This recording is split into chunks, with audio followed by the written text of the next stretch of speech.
Hello everybody, and welcome to my new Let's Play, a game by HAL Laboratory for the Nintendo 64. That's right. Does anybody recognize what game this is? Sure you do. This is Kirby 64 The Crystal Shards. I'm just gonna be playing this as kind of a side project to Lufia 3.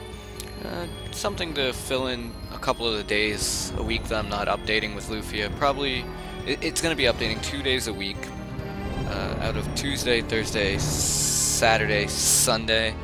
Probably going to be looking at a Tuesday, Saturday kind of thing.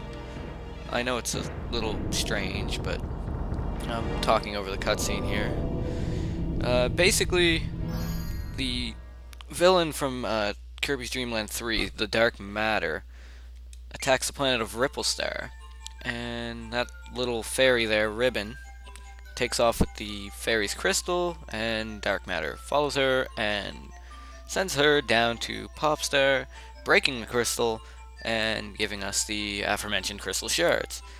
Alright, now that we've got that out of the way, I've got to say that this is one of my top favorite Nintendo 64 games. I have a soft spot for platformers, and it's just a really fun game that you can really ease into. It's very accessible, and the copy powers, being able to combine them, is just a whole lot of fun. So let's get started here on file 2. I had to throw out a take earlier because I hit no, so I'm going to make sure to hit that I do know how to use Kirby's copy ability.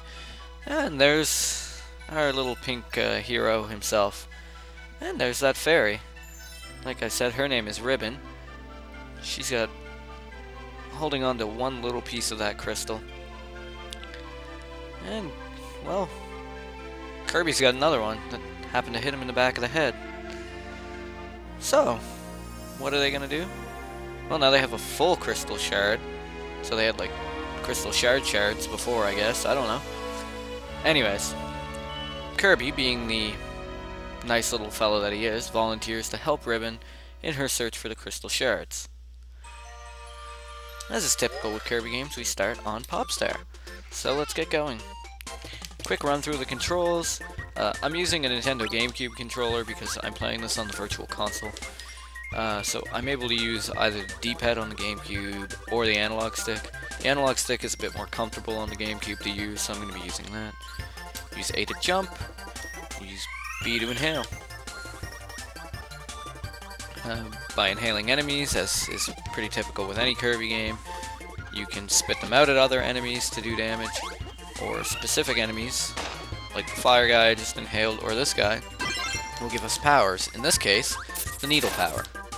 So let's just violently stab everything we come across for a minute. It's rather unnerving, the very happy music and colorful setting, to be turning into a gigantic spike ball and killing everything that comes before you. But that's how it is with Kirby games. Alright, what I did just there is by pressing the R button, you can hold your current power or any enemy you inhale over your head, and by pressing B you can throw them. When you throw an enemy of one power into an enemy of another power, you're going to combine those powers. In this case, I've combined the needle and the cutter power to create kind of this Jaws of Life looking thing. That looks like it would... Like, some of the spikes are even red, too. Like, obviously it's a pretty violent thing to have in a game like this. And you can just kind of stand here and kill the boss that way. Kind of cheap. Let's get rid of that. Let's journey on.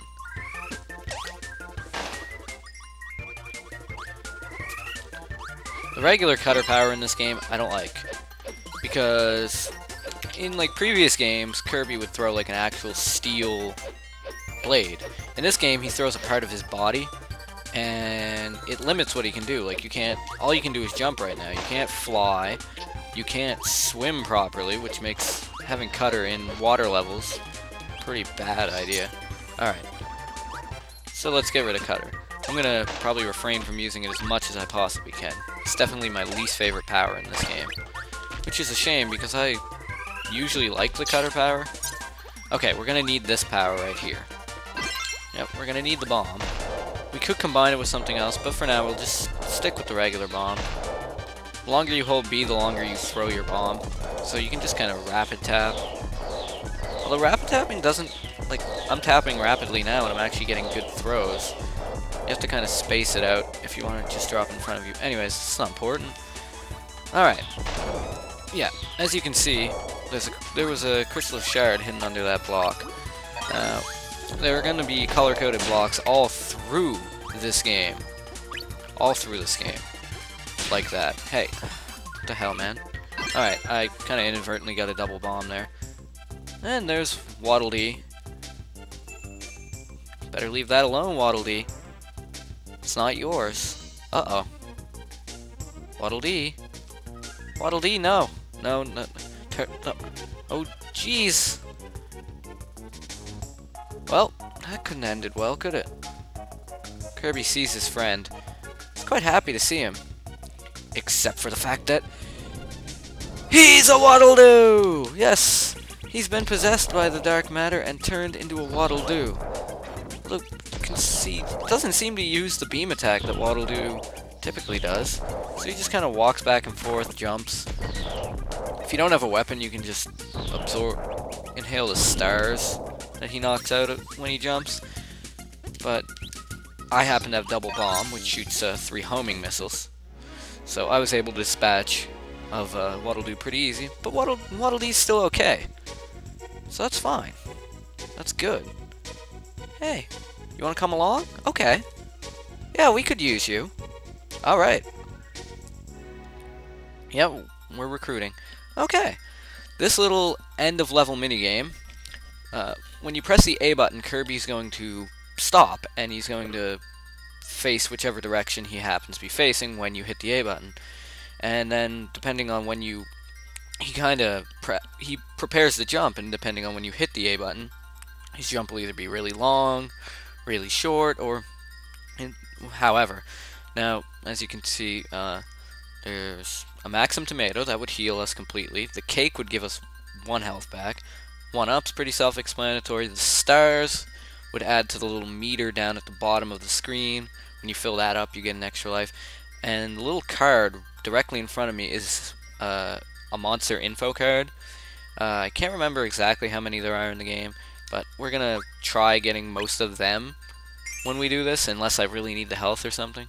Because, I don't know, when the game gives me collectible stuff, I tend to go out of my way to get it. And yeah, at the main menu, we can look at any monster cards we pick up, and it'll tell us what powers enemies happen to be giving us. Alright. I'll show a power off now. We're gonna need this in a... Oops, I killed the guy anyway. Okay, I guess I'm not gonna show that off. Good. Can wait until the episode where it's actually a necessary power. Alright, like I said, let's get rid of Cutter. I don't like Cutter. Double stone power? We'll save that. I'm not particularly a big fan of stone either, because I like to rush, and Stone Kirby is just not capable of that. But we can have a bomb power, and we can combine it with our stone power to get the stone bomb, which, when you use it, creates dynamite. Now be careful. If you bounce the dynamite around 3 times, it will explode, and if it touches an enemy, it'll automatically explode. By holding down, you deploy your little hard hat. Jesus. And if you're not wearing the hard hat when the dynamite goes off, you will get harmed. But it's a great technique for clearing out the screen, but we're gonna throw it away. Because we don't need to make this too easy, do we? Okay. Back to just violently stabbing everything. Which honestly isn't a bad power to have. But I do like electricity. So, oh yes. Wait, did he just explode? He did. Oh my god, he was murdered. He was murdered! You must die now. Why did you kill that poor man? Alright. Waddle Dee's already coming in handy. He's gonna take us for a little ride here. but be on the lookout. These stars do more than just add to your meter. Sometimes they're very good at pointing out where you need to go.